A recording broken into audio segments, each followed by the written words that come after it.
une grosse ESN parisienne. Et en fait, je disais, aujourd'hui, enfin, les marketeurs ont déjà piqué des thunes à la DSI. Ils ont attaqué un peu les sales. Je pense que les prochains à se faire dépouiller par le marketing, c'est les RH, avec les histoires de marque employeur ou trucs comme ça. C'est encore une zone Ça y est, ça enregistre, hein, tu peux devenir politiquement correct. Pardon.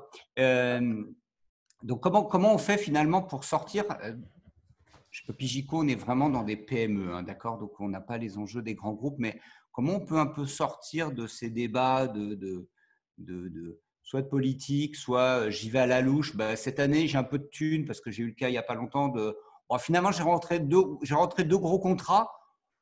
Finalement, on va avoir 80 000. Hein. Allez, vas-y, prépare-moi un truc avec 80 000. Mais pourquoi faire tu crois que pour 80 000, je peux faire un spot télé sur BFM ouais, écoute, ça, voilà.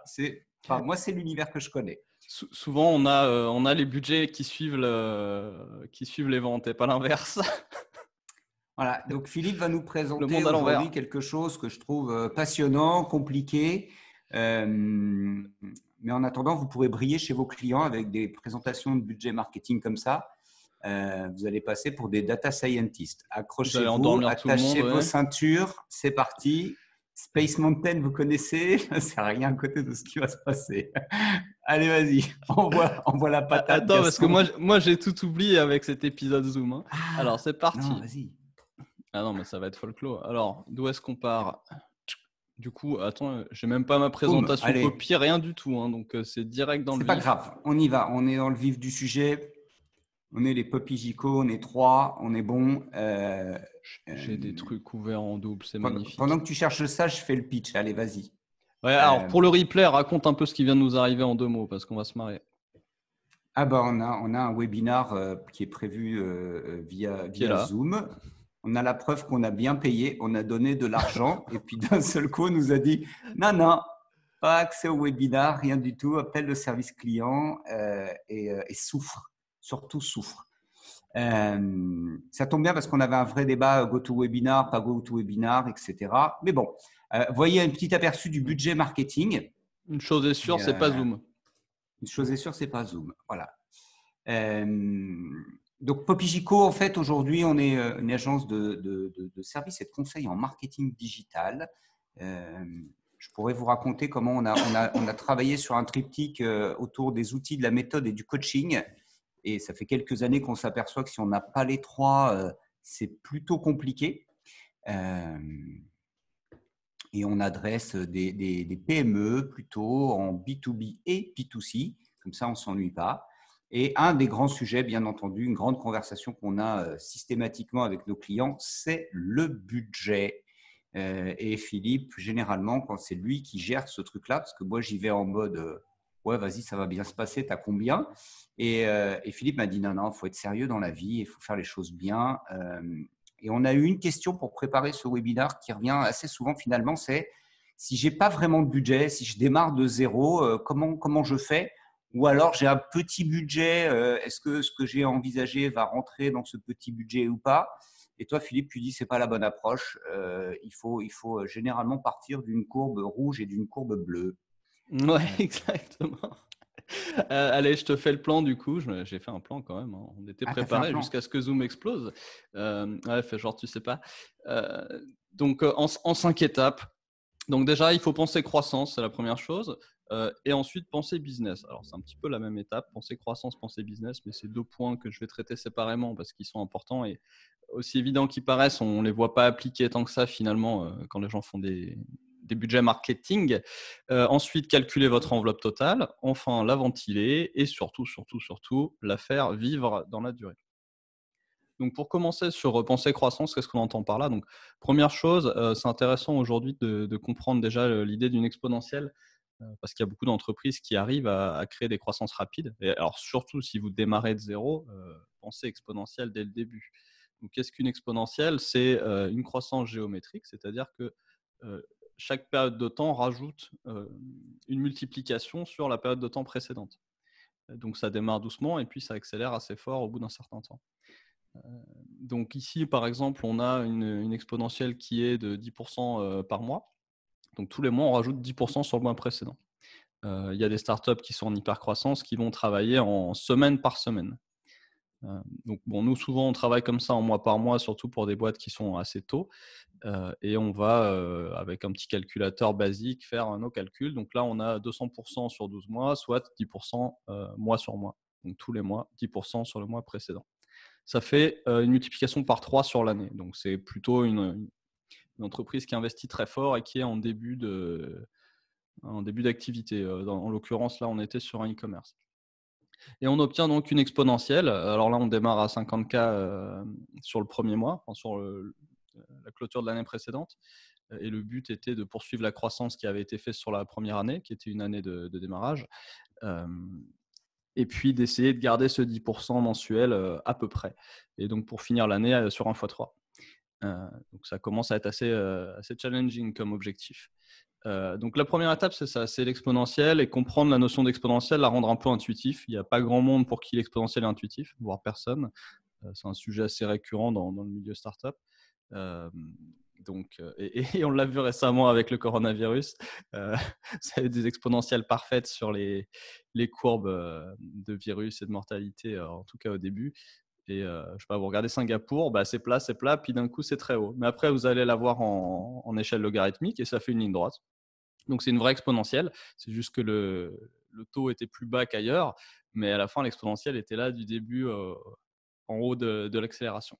Bien sûr, l'exponentielle n'est jamais infinie, donc il y a toujours un moment où ça va plafonner pour des raisons physiques de plafond. Donc à vous de trouver votre plafond et puis d'en refaire peut-être une autre derrière. Et évidemment, plus on est gros, moins on a de chance d'aller chercher de l'exponentielle. Mais ça peut quand même durer un certain temps quand on le fait bien. Et donc créer ces périodes courtes qui se répètent et où on améliore les données d'une période sur l'autre, c'est ça qui génère de l'exponentielle. Donc une fois qu'on a compris ça, l'étape suivante, c'est de revenir un petit peu sur Terre, surtout si on a un peu de prédictabilité dans ce qu'on fait. En l'occurrence, ici, c'est un business assez saisonnier, donc on pouvait moduler cette croissance par des données saisonnières. Donc on avait notamment un creux au printemps, donc qu'on voit ici. Donc on a juste fait des prédictions mois par mois autour de ce calcul un peu arbitraire et un petit peu trop mathématique, trop abstrait. Et puis à côté de ça, on a un pic sur l'été où on espérait avoir un été très très bon, puisque c'est un business qui fait son pic en été. Et ensuite, on a un plateau. Alors c'est un plateau sur une saison qui redevient qui est plutôt la basse saison. Donc, ça veut dire quand même qu'on continue la croissance si on reste à peu près plat sur la basse saison. Et pour finir avec une légère croissance encore sur la fin d'année, qui est la plus haute saison finalement, avec les fêtes de fin d'année, le Black Friday, etc. Voilà, donc la première étape, c'est penser croissance, essayer de déterminer vos hypothèses de chiffre d'affaires déjà en fin d'année, mois par mois, et puis le total sur l'année. Il faut aussi se rendre compte que quand on a une croissance assez radicale sur une année, qu'on fait un x2, un x3 ou même plus, donc surtout si on part de zéro, le total de l'année, ce n'est pas 12 fois le dernier mois, ce n'est pas non plus 12 fois le premier mois, heureusement, c'est un mois plus un mois plus un mois, tous les chiffres sont différents. Et donc, en calculant votre total, c'est un chiffre qu'en général, vous n'arrivez pas à deviner sans le calculer, parce qu'on n'a pas cette intuition-là. Donc, ça aussi, c'est important de le comprendre et de jouer avec ces tableaux régulièrement pour créer cette intuition petit à petit. Et donc, l'impact sur le cash est énorme. On va voir tout à l'heure le suivi du cash, mais donc la trésorerie. Votre trésorerie est très différente parce que plus votre croissance intervient tôt, plus vous avez de mois au-dessus de ce chiffre-là. Vous voyez, donc c'est pas juste un mois plus haut, un mois plus bas, c'est tous les mois qui suivent qui vont être affectés par cette croissance-là, à la hausse comme à la stagnation. Donc ça, c'est vraiment important de le sentir, de le voir, et puis de le vérifier avec des tableaux pour être sûr de ne pas s'être trompé et d'avoir bien calculé sa trésor et son investissement. Et surtout, donc on parlera à la fin de comment faire vivre ça dans la durée.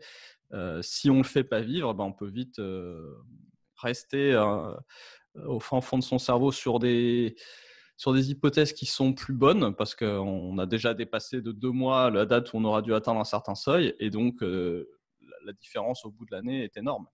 J'ai une question de Patrice qui dit on parle du business ou du budget marketing. Ben, en fait, Exactement, c'est mes deux premiers points. Pensée business. c'est souvent le problème, Patrick, c'est qu'on saute très très vite sur le budget marketing et en fait, il n'y a pas tant d'entreprises en tout cas celles qu'on croise, hein, qui commencent par cet aspect business en disant ouais, non mais ça c'est bon, c'est le business. Quand est-ce qu'on parle du budget marketing? Bah ouais, sauf que souvent c'est ce qui donne des budgets marketing hors sol.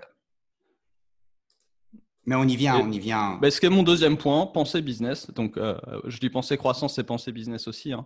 Alors, je vous en montre un premier. Pensée business, ça veut dire quoi? Ça veut dire comprendre ses marges et donc voir, c'est les marges qui vont payer le marketing, les marges et la trésor de lancement, donc le fonds de démarrage, on va dire le financement de démarrage.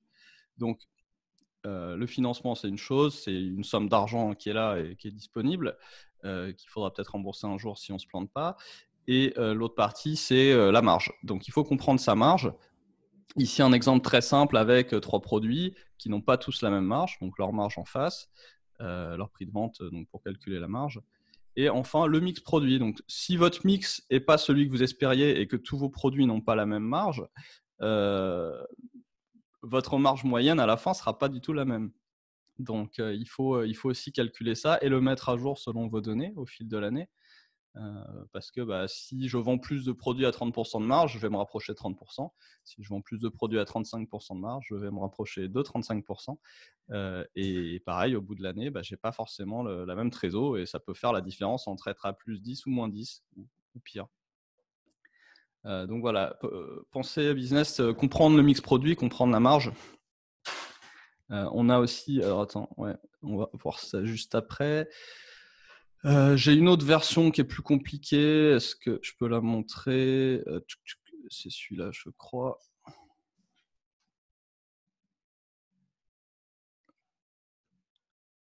Il n'y a pas que Zoom qui bug. Ah, si Google nous lâche aussi, alors là, moi je dis elle tatoue. C'est scientifique, c'est la loi de Murphy. Ah, ça vient. Alors ici, c'était une plateforme type média qu'on préparait pour une revente. Et pareil, on a des outils pour calculer les marges en fonction du mix, mais un peu plus élaboré.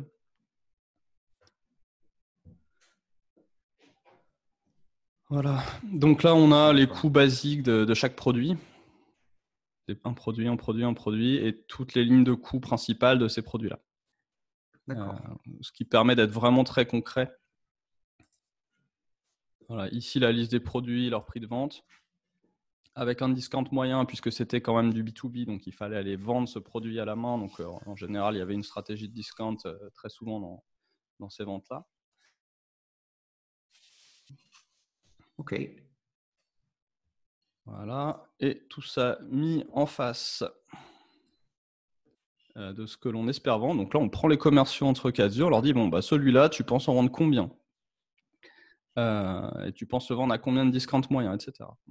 Je ne vous fais pas le tableau en détail, mais toujours est-il qu'on calcule à la fin des marges et des marges moyennes.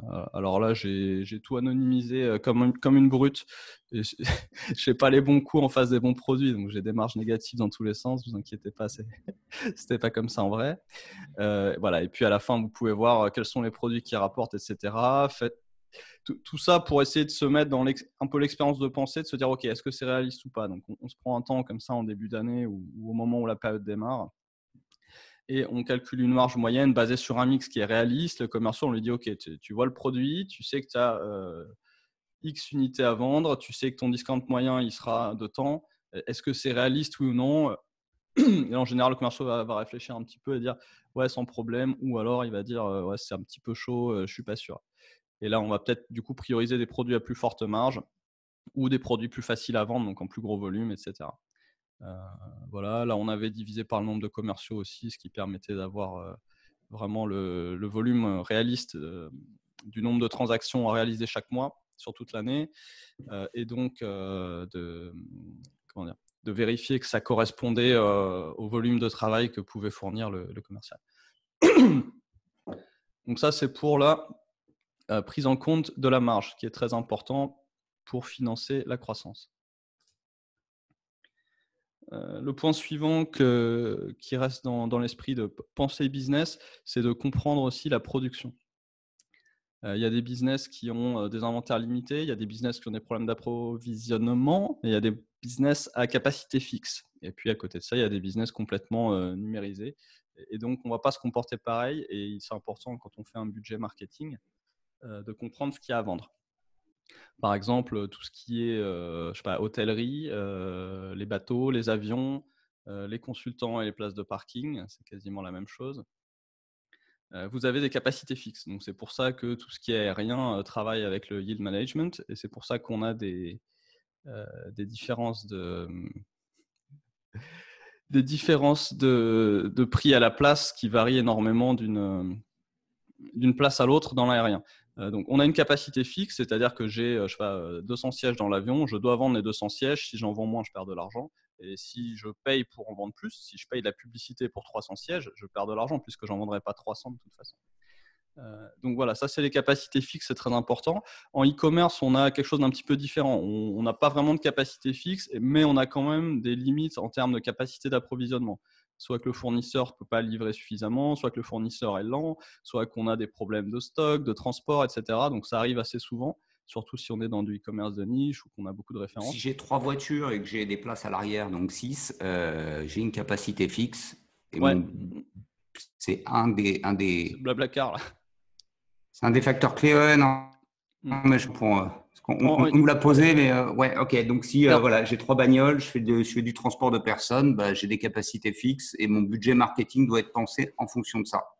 Voilà, par exemple, un autre exemple de capacité fixe, on travaille avec un hôtel. Moi, je m'arrange pour savoir combien il y a de chambres à vendre. Je sais qu'au mois d'août, Ouais, ça va se remplir tout seul. Donc, je dis combien tu as de chambres vides au mois d'août en général. Il va me dire, je sais pas plus de 5. Je ne vais pas m'amuser à mettre autant de pubs que je mettrais sur une face creuse alors qu'il n'y a que 5 chambres à vendre. C'est stupide. Donc là, pareil, vous connaissez votre marge, vous connaissez ce que vous avez une chance de vendre. Je ne peux pas vendre au-delà de cette capacité. J'ai ma marge, je multiplie. Je sais combien je veux gagner, garder de cette marge et ne pas mettre dans le marketing. Et là, je peux limiter ma dépense pour ne pas surdépenser. Puisqu'on a une capacité ok. fixe, ça ne sert à rien. Et puis, les capacités fixes peuvent varier après avec ces données de saisonnalité, etc. On va voir peut-être juste après. En e-commerce, donc, on a aussi des cas où on a surstocké. Donc, je sais pas, récemment, un e-commerce a fait sa compta et il dit bon, j'en ai pour combien il avait? Il avait 90 k de stock, quoi. Et alors qu'il était vraiment très short en trésor et à côté de ça, il avait 90 k d'immobilisation. Bon, il dit c'est bon, on arrête de payer de la pub pour des choses qui rentrent, qui sortent. On va mettre de la pub que sur ce qui a à sortir. Il y a 90 k à récupérer dans le hangar là. Donc, pareil, donc comprendre le business quand on prépare son marketing, quand on budgète, quand on ventile, quand on alloue les ressources, c'est vraiment important et ça fait la différence. Et pour aller vraiment dans du dynamique à ce niveau-là, sur du e-commerce, on a aussi, alors je sais pas, là on a 30 000 références, donc on a des flux techniques qui contiennent les données. On a les données de stock, on a les données de marge, etc. qui sont inclus dans le flux.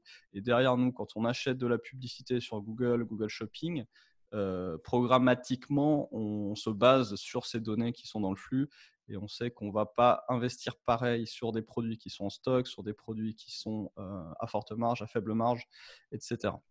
Donc, je ne vais pas plus loin là-dessus.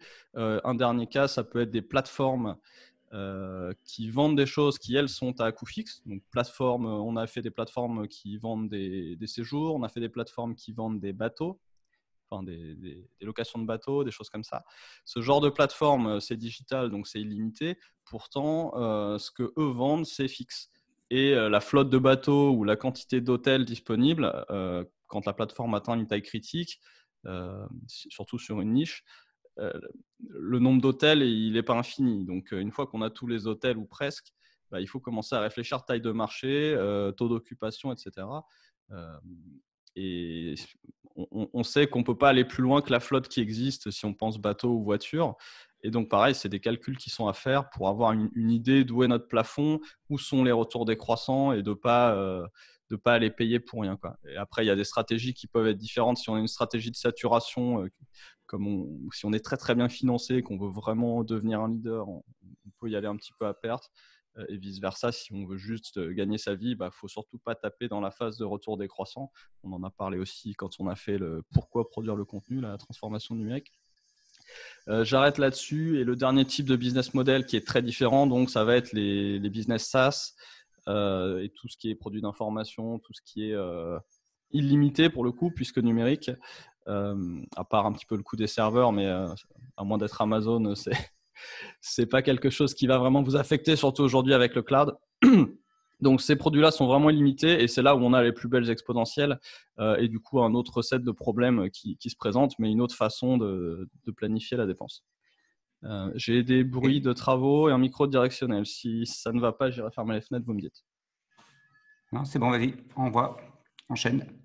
Ok, donc alors une fois qu'on a été un bon marketeur bien axé business, qu'on a compris à qui on parle, qu'on a compris le business, on a compris notre business model, on a compris l'idée de croissance, on a compris la saisonnalité, on va pouvoir calculer une enveloppe totale.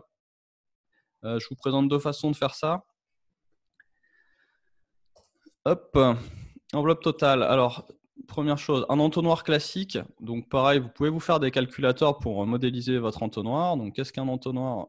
J'aurais dû vous mettre un petit dessin. Donc, un cône qui est large en haut et qui est petit en bas. 10 clients en bas, 800 000 impressions en haut. Comment je sais qu'il me faut 800 000 impressions ? Eh ben, avec tout un tas d'hypothèses et ou de données. Si je démarre des hypothèses et des benchmarks, si j'ai de l'expérience des données. Donc, j'ai des taux de conversion ici, entre chaque étape. Donc, je sais que 2% des gens qui visitent mon site vont… non, c'est 2% pardon, des gens qui voient la pub vont visiter le site. 2% des gens qui visitent le site vont remplir un formulaire. 30% d'entre eux seront qualifiés automatiquement. 30% de ceux qui résultent seront qualifiés par un vendeur. 50% de ceux qui auront été qualifiés seront une véritable opportunité. Et 70% des opportunités seront signées à la fin. Si je dis qu'il me faut 10 clients, je peux remonter maintenant mon entonnoir avec tous ces taux de conversion et j'ai une hypothèse de taux d'impression, de clics, etc. Donc, je sais que je dois acheter 800 000 impressions. Et si je sais que je paye à peu près 3 € le 1000, je sais que j'en ai pour 2300 € de publicité. Tu peux le savoir assez facilement, le taux de ces 3 CPM ? € là que tu me sors. Ouais. Oui, c'est facile. Alors, tu as des benchmarks, donc si tu connais l'industrie, tu as une bonne idée, ça ne varie pas tant que ça. Ok. C'est relatif. Et autrement, tu fais de la pub pendant un mois et puis tu as ta base. Après, si tu vas chercher des volumes énormes, tu sais que tu auras des retours décroissants. Si tu es une goutte d'eau dans l'océan, tu sais que tu peux maintenir ça pendant assez longtemps. D'accord. Ok, donc je teste un mois et au bout d'un mois, j'ai quelque chose de suffisamment crédible pour me dire, ok, ça va me coûter tant et bingo, dans le 1000 et j'envoie. Après, tu te fais une fourchette, mais tu as quand même quelque chose de… Tu as un ordre de grandeur qui est cohérent. Ok. Voilà. Et puis là, pour le plaisir, dans celui-là, on a rajouté aussi les coûts de vente qui sont là, ici et ici. Évidemment, avant, on est dans le marketing, donc il n'y a pas de vente. Et puis, ça permet de faire des divisions. Donc, si j'ai mis 2 000 € de marketing ici, je le divise par mes 10 clients et j'ai dû compter quoi d'autre ? Ouais, la partie, voilà, les relances, le marketing automation, etc. Qu'ici, on a noté un coût de 1 000 €. Donc, ça, c'est plutôt un coût fixe. Donc, même si vous avez 2 fois plus de clients, c'est là que le marketing scale. Vous pouvez avoir ici, vous pouvez en avoir 500 au lieu de 100. À la fin, vous payez votre licence, c'est à peu près le même prix, même si ça monte avec les inscrits. Le travail que vous passez à faire des landing pages, des séquences, etc., c'est le même. Sauf si vous décidez que ça vaut le coup d'en faire plus. Donc, pareil, ça guidera votre budget. Mais bon, ça, c'est plutôt un coût fixe. Alors que ça, c'est un coût qui est vraiment variable, qui est indexé sur le nombre de vues que vous achetez. Donc, on fait ce total, on divise par 10 et puis on a un coût d'acquisition, marketing, MCAC, ici. Ok. Et c'est là que tu peux faire tes petits ratios adorés, MCAC sur LTV, etc. Ça fera peut-être l'objet d'un call à part entière. Voilà pour un calcul, donc modélisation d'entonnoir. Une autre façon de le faire, ça peut être… on parlait tout à l'heure de prendre en compte le marché total. Donc, si on est sur une stratégie plus de type notoriété, soit qu'on est très gros, soit qu'on a une petite audience. Donc, je ne sais pas. Attends, hop, il y a quelqu'un qui sonne. Bonjour iPhone 7.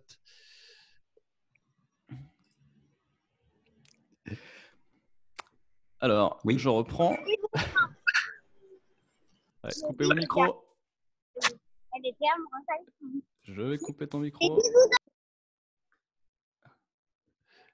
Hop là, merci. Donc, oui, c'est quand on n'est pas sur le webinaire. Donc oui, si on veut cibler un marché et le saturer, donc ça peut arriver si on est très gros, je sais pas, Amazon, Google. Bon, alors je pense que vous n'êtes ni Amazon ni Google. Donc les autres cas où ça arrive, c'est quoi? C'est j'ai une niche géographique ou j'ai une niche thématique. Donc je sais pas, je veux toucher tous les coachs en cyclisme de France. C'est une niche thématique. Ou je veux toucher toute la région de Montpellier. C'est une niche géographique. Donc là, vous atteignez des tailles d'audience que vous pouvez commencer à saturer, même si vous n'êtes pas Google ou Amazon. Donc, mettons que j'ai une audience de 2 millions de personnes, qui correspondrait peut-être à une des deux niches que je viens de citer, que je veux vraiment qu'ils se rappellent de moi, je veux qu'ils connaissent ma marque. Donc, je veux les toucher au moins 5 fois par mois. José Vito, combien de touchpoints pour aller chercher un client? En moyenne 10. Je sais pas, c'est un chiffre qui varie, mais À 10, l'époque, 12. c'était 5, 7. Maintenant, c'est 10, 12. Hein, Ouais, ça on est monte, plus ça sur monte. 10. Ça monte, ça monte, ça monte. Donc, ouais, mais 10, ça doit être un bon chiffre. Allez, on met 10. Donc, je veux les toucher 10 fois par mois. Comme ça, ils vont vraiment me connaître. Et s'ils ont un truc à m'acheter, ils vont me l'acheter. Et puis, je veux faire ça pendant 3 mois. Je me dis que sur 3 mois, il y a assez de rappels pour que la marque s'établisse vraiment dans le cerveau. Et puis, on pourra faire des rappels plus tard si j'ai du succès avec cette campagne-là. Donc là, on est sur une campagne un peu classique. C'est comme si on faisait de la télé. Sauf que comme c'est sur une niche, on est capable de se le payer. Alors que sur une télé nationale, on n'est pas Danone. Donc, on n'est pas trop capable. Si Danone est dans le public, vous nous dites. Ici, vous avez de nouveau.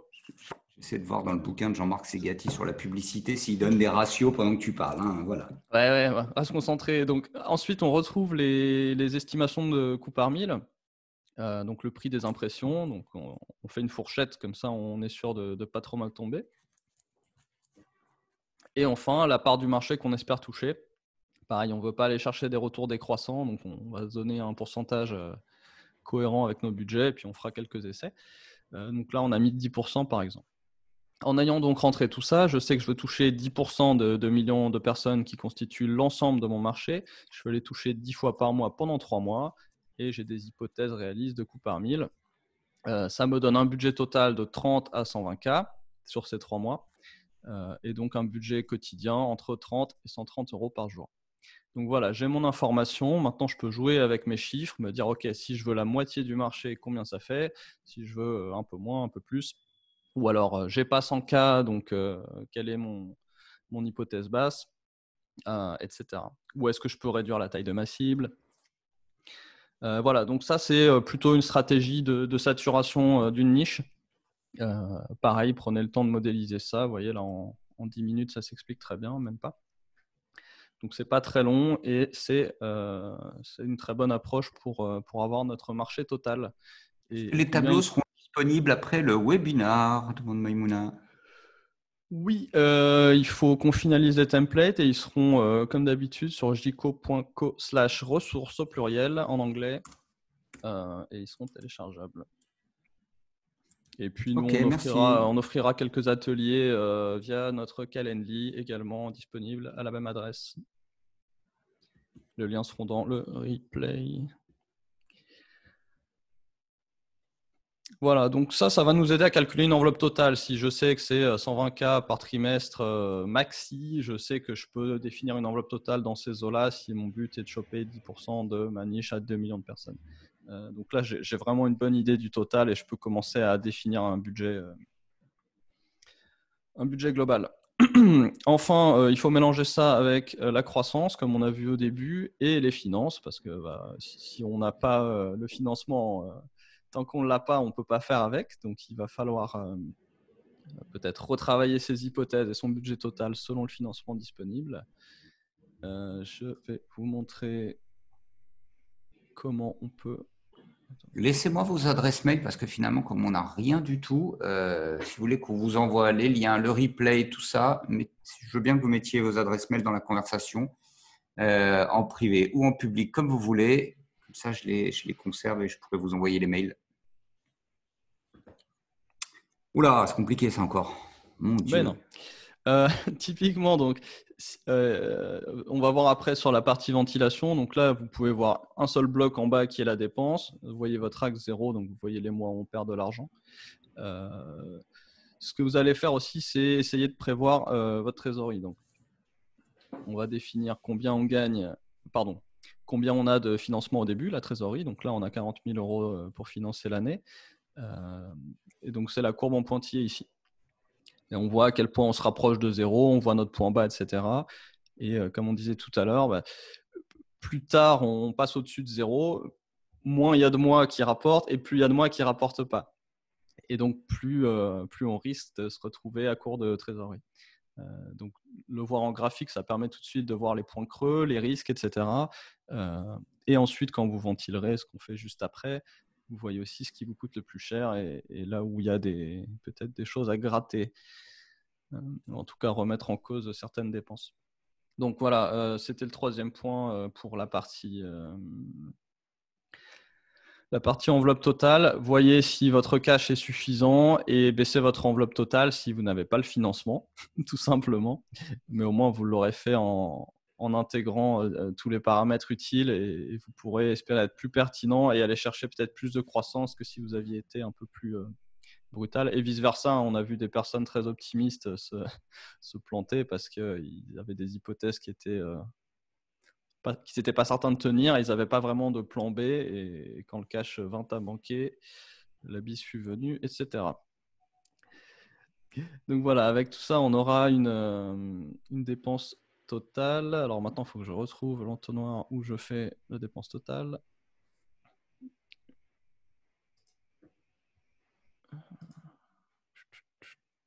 Ouais.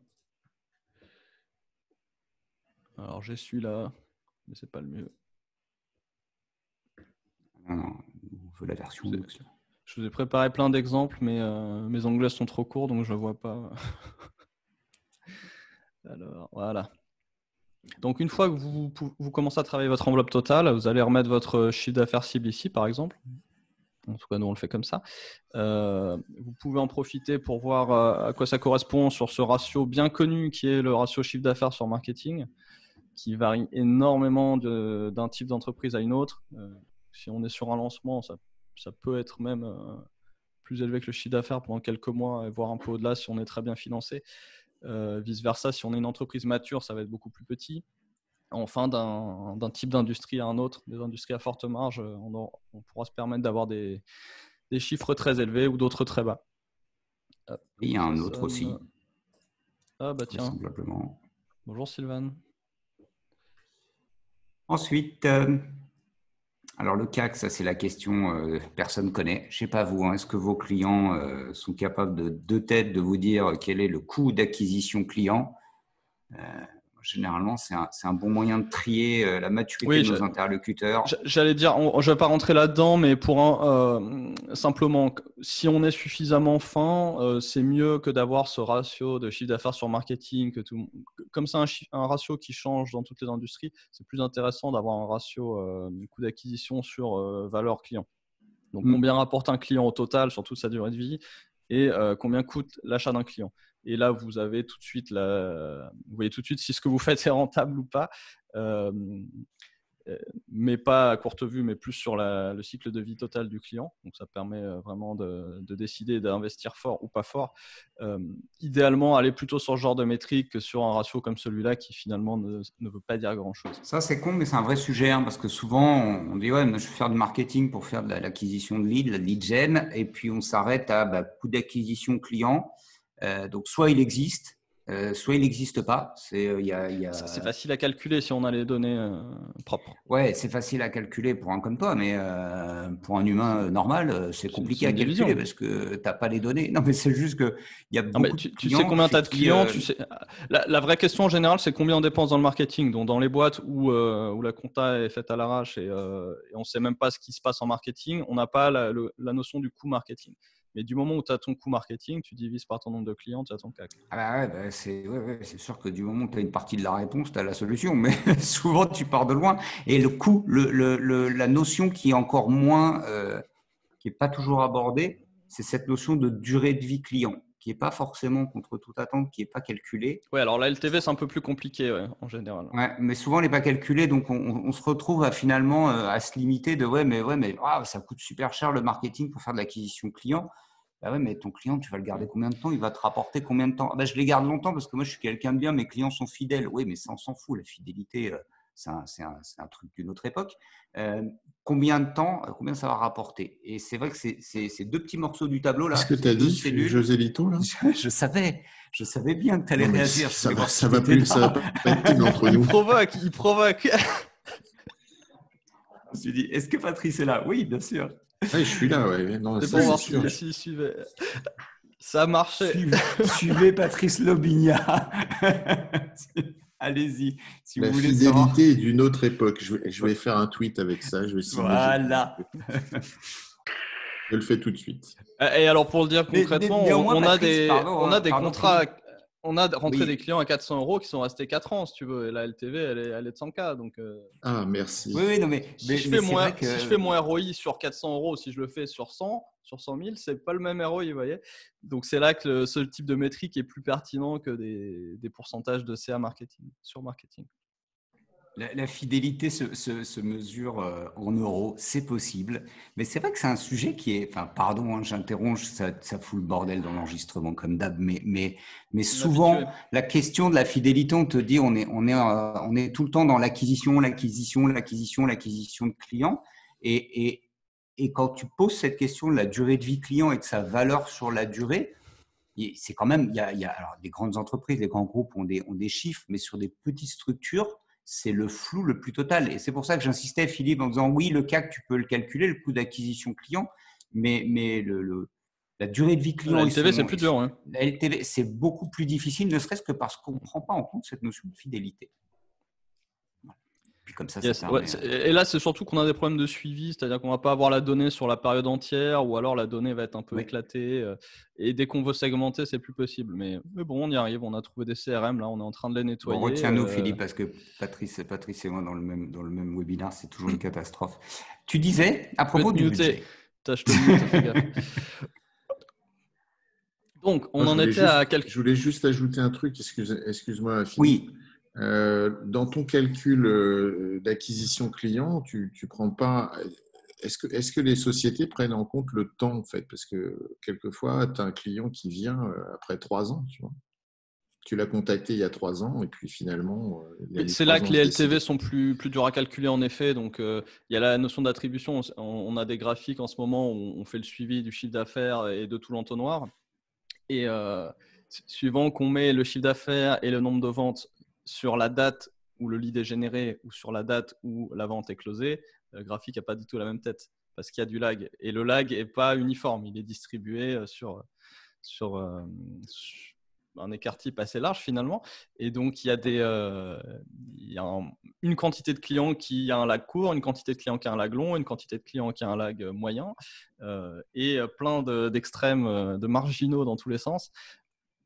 Et donc, attention, se méfier des moyennes aussi. J'ai une moyenne à 30 jours, mais est-ce que ma distribution reflète ça ou est-ce que ma médiane est partie ailleurs? Et est-ce que j'ai des bosses sur les côtés ou pas? Mais bon. Un pas après l'autre, donc selon la maturité de l'entreprise, on prend son temps.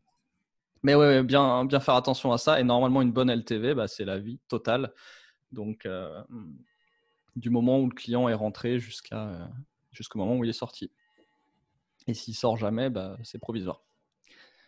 Donc, retour aux enveloppes totales. Comment calculer une enveloppe totale? Qu'est-ce qu'on a dit déjà? Donc, on a montré comment modéliser son entonnoir pour avoir. Donc, on a vu qu'on voulait, par exemple, 800 000 impressions à 2 000 €. Donc là, ça fait un petit budget du coup. Mais mes hypothèses sont probablement un peu optimistes. On a vu comment calculer un marché total avec dominer 10% de sa niche 10 fois par mois pendant 3 mois entre 30 et 100 000 €. Donc là, je sais que mon budget total, il devrait être entre 30 plus tout le reste et 100 plus tout le reste. Croisez ça avec la croissance qu'on a vu au tout début. Et enfin, la petite courbe pointillée jaune, le cash. Est-ce que ma trésor le permet? Et là, je vais commencer à décider d'un budget total. Donc, je sais pas, ici, il y a marqué 39. Là, il y a 57. Alors, en général, quand on a refait le boulot ici, on copie-colle ici pour avoir à peu près les mêmes chiffres. Et on a notre budget total enfin, et on peut le mensualiser en face pour voir ce que ça fait et comment ça colle à nos ressources, donc internes ou externes, et à nos Tu as mis budgets en de dépenses. bas, pardon, est-ce qu'on peut considérer, alors, si tu peux zoomer un petit peu, ce qui m'intéresse, c'est toute la partie là, SEO, content, machin, etc., On y arrive, la etc. ventilation. Est-ce qu'on peut considérer que dans cette ventilation, on a à peu près tous les éléments ou est-ce qu'il y aurait des choses qui… est-ce qu'on est à peu près Non, complet avec tout on en a ça? un autre après qui est un peu plus rempli. Celui-là est un petit peu plus vieux. On a été plus granulaire récemment. Mais bon, tu as les grandes catégories en tout cas. D'accord. Donc ça, avec ça, on peut partir du principe que j'y connais rien, j'ai pas ton expérience. J'ai ce template-là, il faut que j'ai à peu près du budget dans toutes les colonnes ou pas, mais en tout cas, il faut que je décide. Alors oui, c'est l'idée justement. Comment on ventile? Il y a déjà cet arbitrage entre en mettre partout ou en mettre qu'à un endroit. C'est un vrai arbitrage entre le focus et le 360. Hier, tu D'un m'as côté, parlé d'arc-en-ciel, j'ai trouvé ça magnifique. Tu m'as ouais. dit un budget arc-en-ciel et puis après, tu m'as Ça, dit c'est quand tu quoi? regardes le graphique, après, c'est multicolore. Ouais. Y a le problème que quand une expression anglaise qui est top, c'est l'image de tartiner, si tu veux, où plus tu étales, plus la couche est fine, un peu comme la culture. Et donc, on dit, si tu te disperses Dis-le trop, en ils anglais, vont dire que vas-y. tu t'étales trop plat, tu t'étales trop fin. D'accord. Spread yourself thin, un truc du genre. Et donc, c'est l'idée, c'est que si tu étales trop, si tu mets dans trop de boîtes, il n'y a plus grand-chose par boîte. Et donc, toute la question est quel est le seuil idéal. Donc, on parlait tout à l'heure de retour décroissant et vice-versa. Il y a aussi des seuils, des minimums. Donc, ce qu'il faut, c'est éviter d'être sous un minimum d'effectivité dans une catégorie, dans un type d'action. Et vice-versa, ne pas, quand on se rapproche de retour décroissant, essayer d'aller tester d'autres canaux ou d'autres types d'actions. Faut aussi pas saturer les capacités en gestion de projet parce que quand il y a plus de choses à faire, les coûts de gestion de projet montent avec, puisqu'il faut coordonner plus de choses. Ça dépend de notre efficacité aussi, hein. Enfin, il y a le problème de tous ces œufs dans le même panier, qui est un autre facteur d'arbitrage sur ce sujet-là. On parle souvent de métiers numériques, donc on fera un truc entier sur les actifs numériques. Mais il faut comprendre qu'il y a des choses qu'on possède, des choses qu'on gagne et des choses qu'on paye pour, mais sur lesquelles on n'a pas de pouvoir. Donc, quand vous avez 80% de votre chiffre d'affaires qui vient de, je sais pas, Google Shopping, vous pouvez commencer à serrer un petit peu les fesses parce que le jour où le compte est banni, c'est 80% du chiffre d'affaires d'un coup, quoi. Donc, c'est le moment de se dire, OK, est-ce que je ne peux pas en remettre un petit peu sur quelque chose qui est un vrai actif, quelque chose que je contrôle, ma mailing list, ma marque, mon site web. Voilà. Donc, souvent, on voit les gains à court terme. Ouais, mais shopping, aujourd'hui, j'ai du ROI pour sûr. Le budget suit les ventes et pas l'inverse, tu vois. Ouais. Voilà, donc c'est un petit peu ça qu'il faut prendre en compte pour cet arbitrage. Après, vous pouvez toujours regarder des benchmarks. Là, on a des vieux ratios qui traînent à droite pour les débutants. Mais bon, ce qui compte, c'est ce que vous pouvez espérer faire. Et donc, ces critères d'arbitrage que je viens de lister. Ça, c'est un vrai sujet, les histoires de ratio. Je sais pas, on me demande toutes les 2 minutes, mais t'as pas un ratio pour ça, t'as pas un chiffre pour ci, t'as pas un machin. J'en sais On est jamais dans la rien en vrai. civilisation Enfin, du benchmark, hein. c'est La moitié du programme de MBA, c'est des ratios, hein. c'est une catastrophe en fait, parce que tu vois, les budgets marketing, on dit mais c'est combien? 5%. Donc là, hier, j'ai entendu le chiffre en moyenne en France, c'est 5%. Ok, super. B2B, vraisemblablement. Comme je disais 3% tout à sur l'heure les sur grands les groupes. moyennes, tu mets 1 à 100, 1 à 0, tu as une moyenne de 50, mais tu n'as personne à 50, hein. On devrait virer cette colonne G alors. Définitivement. Tu me fais plaisir. Non, mais c'est marrant pour commencer. Tu peux copier, mais vole très vite après. Donc là, on en a un d'arc-en-ciel. Alors attends, j'allais te montrer autre chose. Je suis où là? Ok. Donc, l'étape suivante, c'est de regarder sur votre arc-en-ciel ou sur votre camembert. Alors, j'ai fait à l'américaine, j'ai mis un donut. Pas que je préfère les donuts au camembert, mais c'est plus joli. Pour avancer dans votre ventilation, vous allez faire quelques tests. Donc ça, c'est la ventilation, la segmentation sur les différents types d'actions. ce qui est intéressant aussi, c'est de voir s'il y a des déséquilibres. Donc, on parlait à l'instant de tous ces œufs dans le même panier, etc. Il y a aussi la notion de levier d'amélioration. Aller gratter des centimes sur les SaaS ici, donc on parlait tout à l'heure des coûts de, je sais pas, les outils de marketing automation, l'hébergement, gratter des centimes ici. Hein. Par contre, vous voyez que là, on a une structure où le coût de la vente qui est basé sur des commissions est très élevé. Finalement, plus élevé que l'amélioration continue du produit, de la plateforme, etc. Donc, on peut se poser la question. Faites du marketing. Ouais. Non, pardon, je rigole un peu. Non, regardez où sont les gros blocs et posez-vous la question, qu'est-ce que je peux faire sur ce gros bloc? Parce que récupérer 10% d'un gros bloc, c'est mieux que de récupérer 10% d'un petit. La palisse, bonjour. Tu nous coupes les cloches, c'est dommage. Les cloches, alors voilà. Ah, ça veut dire qu'il est déjà 12h10 bientôt, Philippe. Accélère. J'ai l'impression de faire le sermon. Oh, bah, j'ai presque fini. Hein. Tout le monde a faim. Moi, le premier. Voilà, donc ça, c'est la segmentation entre les différentes actions, la ventilation. À côté de ça, on fera pareil dans le temps. Donc, souvent dans l'année, il y a de la saisonnalité, on a des capacités qui vont bouger. Peut-être qu'on va embaucher quelqu'un, peut-être qu'on va recevoir un milestone de financement en milieu d'année.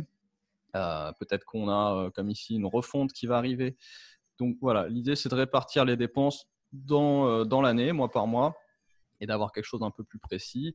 Et on retrouve du coup notre donut sous forme linéaire. Hop là, voilà. Et pareil, on peut voir où est-ce qu'il y en a trop passé. Si je veux être à 0 sur aucun mois parce que j'ai peur pour ma trésor, je peux voir, là j'ai 1, 2, 3, j'ai 4 blocs qui sont assez gros sur lesquels je peux aller faire de l'optimisation, aller rogner un petit peu. Donc voilà, rapidement, pour la ventilation et l'ajustement. Je ne sais plus sur quoi je clique. Voilà. Ici, on a même plus de lignes encore, je crois. Regardez aussi vos totaux en fin d'année, parce que comme je disais, quand on ne dépense pas la même chose toute l'année, on a un peu de mal à deviner combien ça fait à la fin de l'année si on n'est pas comptable. Et c'est une intuition qui se cultive, et puis c'est aussi un truc qui se calcule, qui se calcule très simplement. Vous remplissez votre ligne, vous avez votre total au bout, et vous voyez si c'est cohérent ou pas, et avec le donut pour le visualiser. Donc la dernière chose à... Oui, pardon. Dis-moi. Ouais, ça fait un peu impressionnant comme tableau. Je suis toujours pas très fan des fichiers Excel, donc ça me fait peur, j'ai des angoisses quand je vois ces trucs. Quand on voit l'état de ta compta aussi. Ouais, c'est clair, c'est pour ça que je délègue. Néanmoins, ça c'est contre toute attente. Hein, tu t'aperçois que même sur des petits business, parce que des fois, tu as des PME, elles font 30, 40, 50 millions d'euros de chiffre d'affaires, mais elles ont des budgets de marketing ridicules. C'est moins un e-commerce qui démarre, qui fait 500 000, il dépense 4 fois plus. Quoi. Ouais, c'est ça. Mais peu importe, c'est vraiment intéressant de faire cet effort-là, et d'aller chercher cette granularité. Sur le long terme, ça porte ses fruits, même sur des petits budgets. En vrai, c'est un effort qui est pas fou. Hein. C'est des lignes et des colonnes. Il y a 12 mois, il y a 20 catégories de dépenses qui sont groupées. C'est rien de sorcier. Des additions, des soustractions. Mais non. Tous les jours, rien de sorcier. Mais quand tu vois ça la première fois, ça fait flipper. Non, mais c'est vrai que. Si tu n'es pas habitué au tableau, c'est gros. Mais en termes de complexité, c'est faible. N'importe quel dirigeant ou gestionnaire, et on parle de responsable marketing. Hop là, ça sonne. Qui c'est qui est sorti? Ah bah Maimouna, tu t'es perdu. Il y a plein de responsables marketing qui n'ont pas toutes ces notions-là tout le temps. Ouais, ils sont marketing, mais pas responsables. Alors, les micros à couper. Hop là. Ça, c'est fait. Donc, pour conclure, on parlait de ventilation. Donc, c'est bien sympa en début d'année de se dire au mois de mai, je vais faire ça. Au mois de juin, je vais faire ça. Puis, je vais en rajouter ici. Puis, je vais en enlever là. Bon, tout ça, c'est pas tant pour savoir quoi faire quand on arrive en mai. C'est pour s'habituer à visualiser, à comprendre les catégories, à revoir nos options, revoir nos cartes. Mais surtout, appliquez pas ça bêtement et méchamment. Donc, faites vivre votre budget, basez-vous sur les données, faites des revues mensuelles, ajustez vos chiffres au fur et à mesure qu'ils viennent. Regardez si vous êtes toujours sur la piste ou pas. Qu'est-ce que vous avez appris? Qu'est-ce qui a marché? Qu'est-ce qui n'a pas marché? Donc là, vous avez votre checklist de canaux. Hein. Donc, quels sont les canaux qui ont marché? Si ça marche, est-ce que je peux mettre plus d'argent? Est-ce que ça marchera toujours aussi bien? On essaye, on verra le mois prochain. Si ça n'a pas marché, soit je le fais mieux, soit j'arrête de mettre de l'argent pour rien. Voilà. Est-ce que je commence à être tous mes œufs dans le même panier et qu'est-ce que je fais pour pas en arriver là et réagir Tu es bien tôt, d'accord qu'on peut faire des tests courts parce que moi j'entends souvent, ouais, mais tu sais, quand même, non, il faut que je fasse ça pendant 6 mois pour être sûr de mon coup. Ça dépend quoi. Le SEO c'est long, le SIA c'est instantané. Ouais. Et si ton marché est gros, petit, si tu as de l'argent, pas d'argent, tu as des équipes, pas d'équipes, tu as des données, pas de données. Ouais, mais il y a des choses qui se testent vite. Hein. C'est vrai qu'il y a des choses sur lesquelles il ne faut pas insister et se dire, voilà, si tu fais de la pub et que ça ne marche pas, au bout d'un mois, tu peux savoir, au bout de 2 mois, tu peux savoir que ça ne marche pas et passer direct à l'option suivante. Ou tu l'as mal fait, il faut la faire autrement, mais c'est toujours. Et donc aussi, regardez si vous commencez à avoir, je sais pas, 80% du chiffre d'affaires dans Google Shopping, attendez pas d'en être là parce que le jour où tu as 80% de ton CA dans Google Shopping, comment tu finances tout le reste? Je l'ai vu ça. Hein. Non, mais bon, là c'est la haute saison, vas-y, il faut qu'on cravache. Ah, puis ça marche pas si bien que ça. Bon, rajoute. Ok.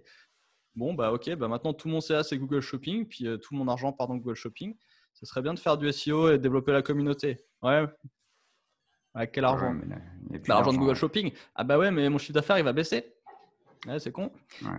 Voilà. Et plus longtemps tu restes comme ça, plus tu as. Donc derrière, il faut refinancer la transition ou risquer de couper ton chiffre d'affaires. Mais derrière, pareil, ta trésor elle prend une claque. Surtout si en plus tu as fait du stock pour le chiffre d'affaires que tu as réussi à monter. Donc derrière, ça devient un petit peu le casse-tête à gérer. Hein, Donc voilà, c'est ça le suivi. Garder le rythme, le tempo. Ce qu'on fait nous d'ailleurs pour nos clients, budget de tempo, tous les mois on les appelle et on les torture autour de ce budget pour les tu vois, tu dis que c'est facile, mais on a quand même des gens qui nous payent pour qu'on les bloque pendant 90 minutes, qu'on leur mette le nez sur le tableau et qu'on les oblige à faire le job. Ouais, mais c'est pas parce que c'est compliqué, c'est pour la motivation. Non, c'est comme le sport, il n'y a rien de compliqué. Hein. C'est que des fois, et c'est pas tant, le tableau est pas compliqué en lui-même. Ce qui est compliqué, c'est plus d'avoir l'expérience, de voir venir un truc, de faire le lien avec la donnée. Donc pareil, on fait le data tempo, on regarde tous les mois les données et on fait le lien entre les deux. Mais il faut que ça parle au projet. Donc, le marketing, c'est comme le sport, c'est une question d'entraînement. le budget, c'est pas un truc qu'on fait une fois par an, une grosse réunion, on n'en reparle que tous les 3 mois. La conclusion, c'est tout le temps, comme tout, c'est tout le temps un petit peu et ça demande quand même un effort. C'est pas toujours ni intuitif, ni évident et puis ça pose des questions. Enfin, voilà la conclusion parce que ce truc-là, c'est généralement un sujet qui m'emmerde. J'ai pas du tout envie de m'y consacrer. Et ça tombe bien parce que je suis justement pas responsable marketing, donc je peux me le permettre. Et en fait, je me rends compte, et en travaillant avec toi, je le vois bien, que faut me forcer à le faire, mais néanmoins, avec le temps, on prend une certaine habitude. Du plaisir. Non, faut pas déconner non plus, mais je vois que finalement, avec le temps, ça permet de se poser des bonnes questions. Voilà, la conclusion, après, on laissera pour ceux qui ont le temps de poser des questions. Mais un des trucs que je vois à chaque fois, c'est qu'on aborde le marketing, on aborde le budget. Moi, je me dis, ça va être une conversation chiante. Je n'ai pas du tout envie de faire ça. Je ne sais même pas faire un produit en croix. C'est intéressant en général. Mais souvent, ça ouvre sur le commerce. C'est une bonne passerelle pour que le marketing discute avec le commerce. On nous parle toujours. Et on l'inclus dans ce budget. Hein, là, on avec l'alignement sales marketing. Non, mais t'en parlais tout à l'heure. On nous saoule avec l'alignement sales marketing. On se dit, ça passe par le CRM, par je ne sais pas quelle connerie. Mais souvent, ça passe aussi par le budget. C'est une bonne conversation. Et puis, avec d'autres services, en fait, ça permet d'échanger. D'ailleurs, on avait fait un webinaire, je me souviens, il y a 2 ans, à l'époque, Merlin et Léonard, on disait votre meilleur ami en tant que marketeur, c'est le DAF. Et on s'apercevait, on s'est rendu compte que les DAF étaient assez friands quand on arrive face au DAF et on dit je fais du marketing, je vais te demander des thunes et tout, tu fais chier. Mais quand on fait l'effort en tant que marketeur, tu sens des ratios, il a l'œil qui s'allume tout de suit. En fait, quand tu es marketeur et que tu vas voir ton DAF et que tu lui dis il me faut 100 000 balles machin parce que je vais faire une pub sur BFM TV, il ne sait pas trop de quoi tu parles. Par contre, quand tu arrives avec ces tableaux et que tu commences à rentrer dans son monde et son langage, Il voit les parenthèses, là, il se dit « Ah Ouais, c'est vraiment intéressant. Bon, il challenge. Alors, pour ceux qui ne connaissent pas, qui ne sont pas DAF, les parenthèses, c'est la notation financière pour les valeurs négatives, au passage. Donc, lui, il voit ça, il sent que tu as fait un effort, tu es venu dans son monde, il voilà, ouvre son cœur. Tu vois que c'est ton kiff. Est-ce que vous avez des questions? Parce que je ne sais pas. Est-ce qu'on réouvre les micros? Sinon, vous levez la main et puis vous Je crois que posez tu la ne peux pas question. lever la main en réunion, non? Ah, bah alors vous pouvez poser des questions. Ouvrez vos micros vous-même. Ouvre les micros. C'est freestyle. Moi, j'ai 15 minutes max. Après, j'ai un autre truc à faire en plus d'aller déjeuner. Moi aussi, il faut que j'aille désinscrire de Zoom, là, puis récupérer mon argent. Donc, 1 fois, 3 fois, 2 fois, 5 fois. En tout cas, on vous met… oui. Ouais, ça s'applique à tous les modèles de business, tu crois? Ou est-ce que ça s'applique à des business qui sont purs digital? Ah, alors, franchement, moi, Patrice, je dirais que ça s'applique à tous les business. Parce que tu vois, on n'est pas obligé de mettre que du digital dedans. Hein. Il y a les relations presse, la pub, la marque, l'identité de marque, par exemple. C'est des sujets où, enfin, pour nous, ça fait partie d'un budget de marketing. Et c'est ce que je disais, Patrice. En fait, ce que j'aime bien là-dedans, même si je ne suis pas très cool sur l'exercice, c'est que ça permet de poser des bonnes questions et d'ouvrir des bonnes conversations. En parlant de bonnes questions… La notion, pardon Philippe, sur la notion de marque, parce que toi, tu es sur du marketing émotionnel, quand tu commences à rentrer là-dedans et que tu essaies de le mettre dans des tableaux, c'est assez impressionnant de voir comment tu ouvres les chakras. Un point important là, c'est est-ce qu'on parle de business qui n'est pas en ligne ou de marketing qui n'est pas en ligne, ce qui n'est pas la même chose, parce que la plupart des business pas en ligne aujourd'hui ont quand même du marketing en ligne. On parlait d'hôtels tout à l'heure, donc là on a des hôtels. Oui, bien sûr. Ouais. Non, on parle d'un business qui se fait pas en ligne en fait. Mais dont le marketing est quand même en partie en ligne, en grande partie même. Oui, ouais, bah oui. Donc oui, complètement. Ça peu importe. Si je parle pour moi, si tu veux, E4Brands, je fais pas, enfin, encore que quand je fais une masterclass, maintenant, elle est Zoom, même ça, donc même ça, c'est en ligne. Mais théoriquement, je vends pas de la prestation en ligne en réalité. Donc, la question se pose en revanche, mon marketing, il se fait essentiellement en ligne. Voilà. Non, on parlait tout à l'heure d'hôtels, d'avions, de places de parking. C'est la même chose qu'un consultant. Hein. Capacité fixe. Ouais, tu as X heures à vendre, X places de parking.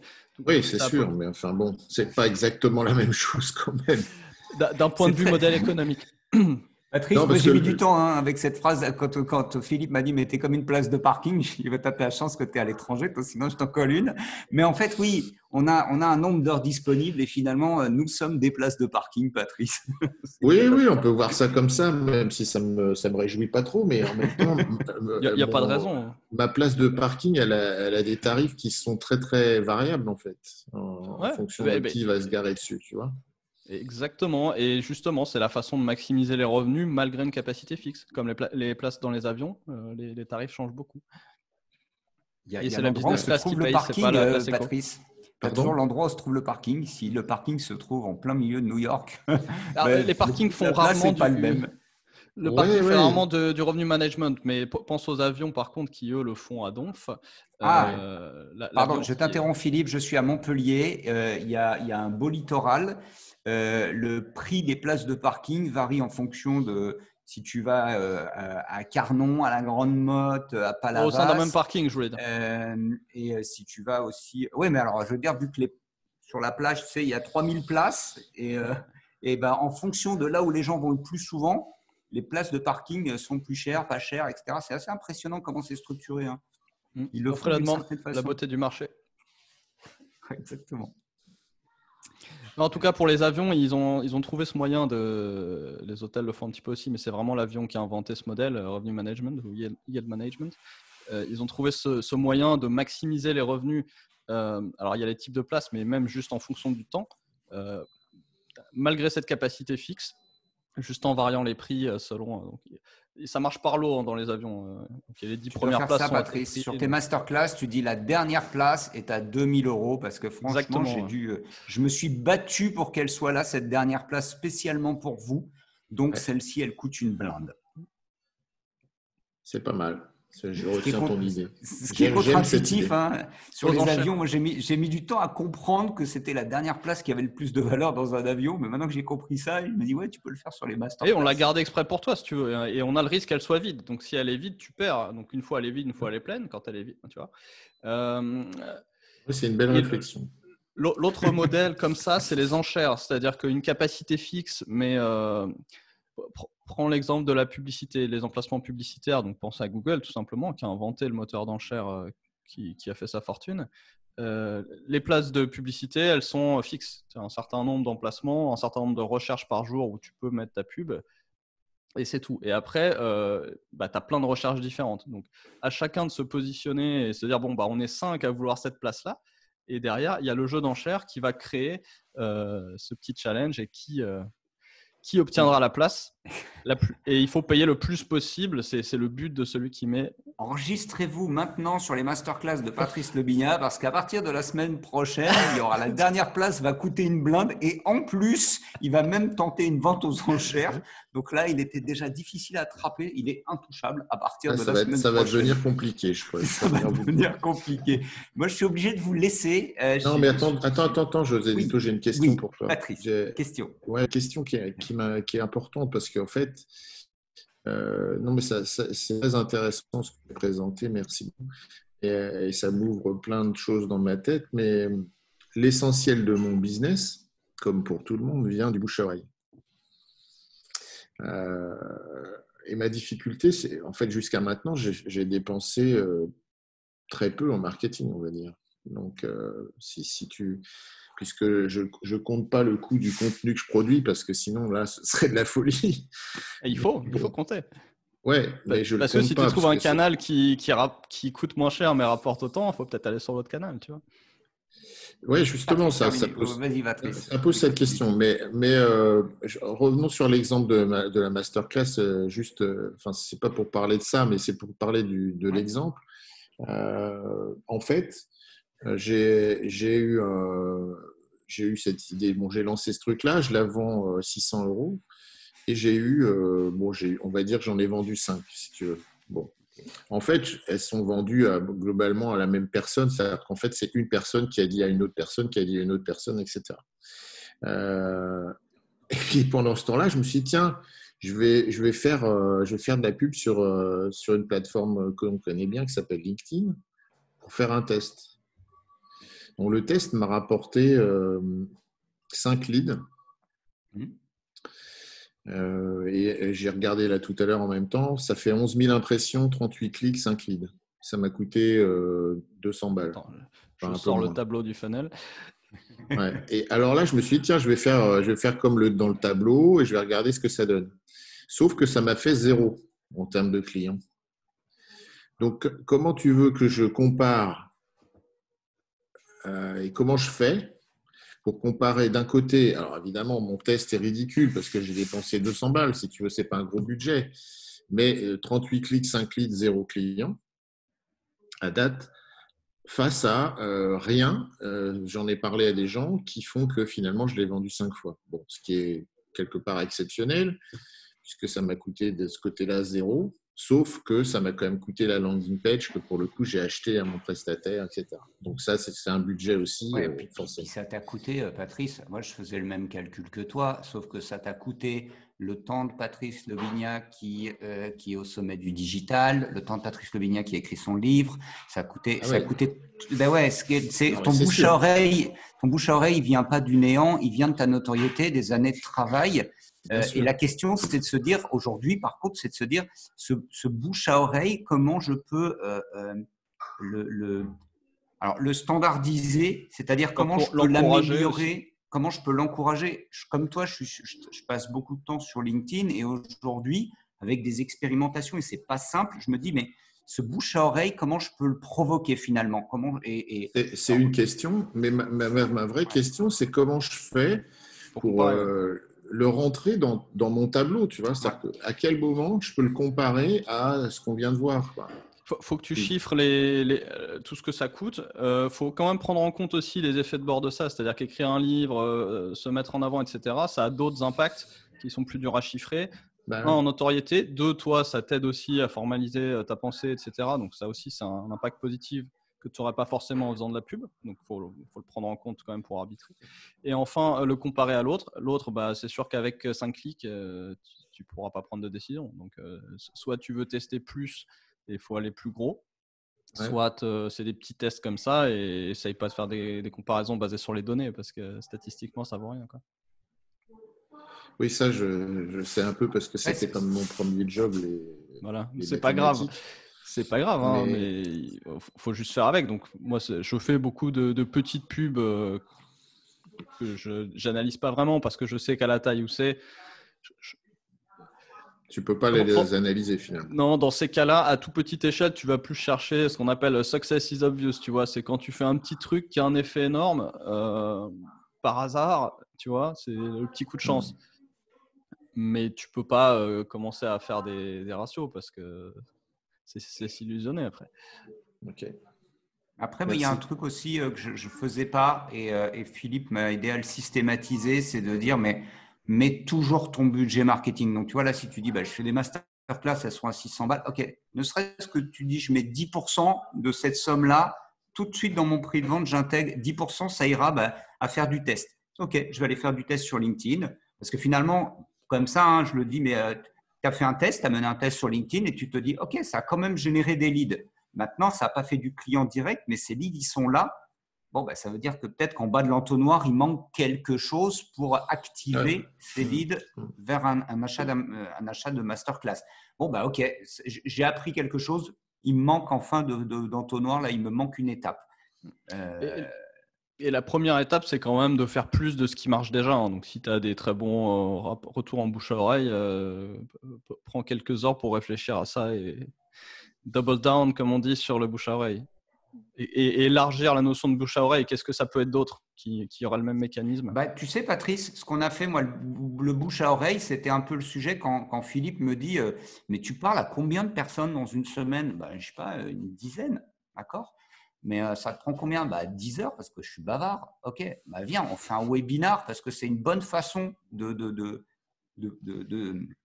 d'automatiser et puis de faire grandir. Ouais, c'est dire plutôt que faire viens, allez, c'est bon. Viens, on fait de la pub par contre sur les webinars. Et puis, on a 3, 4, 5, 10, peu importe. Mais de toute façon, en une heure, on a parlé à plus de monde que si on avait fait que des one-to-one. Et c'est logique. Dans le bouche à oreille, pour moi, c'est de dire, OK, je veux faire du bouche à oreille. Tiens, si je faisais du webinar spécial, mais tu le fais avec tes événements sur le événement, email, il y a plein de façons. L'after émotionnel, oui, bien sûr. Oui, l'after émotionnel, typiquement. Est-ce que tu fais de la pub sur les afters émotionnels? Ça pourrait être intéressant. Maïmouna nous dit, il ne faut pas oublier que le lead peut être converti sur une autre masterclass. L'acquisition n'est pas forcément du one-shot. Absolument. Ouais, on avait nos 5 points de contact tout à l'heure. C'est ça, hein, tes leads, là, ils t'ont rien rapporté. Mais mieux que ça, tu peux avoir des gens qui te recommandent sans eux y aller. Genre le mec, il n'a pas 600 balles, mais il se dit, j'aimerais bien, mais bon, je n'ai pas l'argent. Ouais, il va te recommander à 3 personnes. Mets-les dans ton budget market, parce que ça en est. Et il y a toujours du monde. Il y a toujours du monde. Bon, il faut vraiment que j'y aille, il faut vraiment que je vous laisse. La conclusion de tout ça, c'est mettez dans des grilles l'ensemble de ce que vous faites, mais y compris les choses qui n'ont pas l'air d'être. Mais on se prend un temps, Patrice. On se prendra un temps. Avec grand plaisir. Merci pour le replay, José Lito. Merci pour ce retour. Ingérable. Merci Philippe. Ingérable. Oui, c'est sûr. Et puis si on est les deux en même temps, c'est terrible. Vous savez prévenu. Passez un bon week-end. La conclusion sera dans un prochain webinaire. Merci beaucoup. À très bientôt. J'ai vos adresses, donc je vous envoie le replay, les docs et les templates. Bye. Hop. Bye bye. Merci.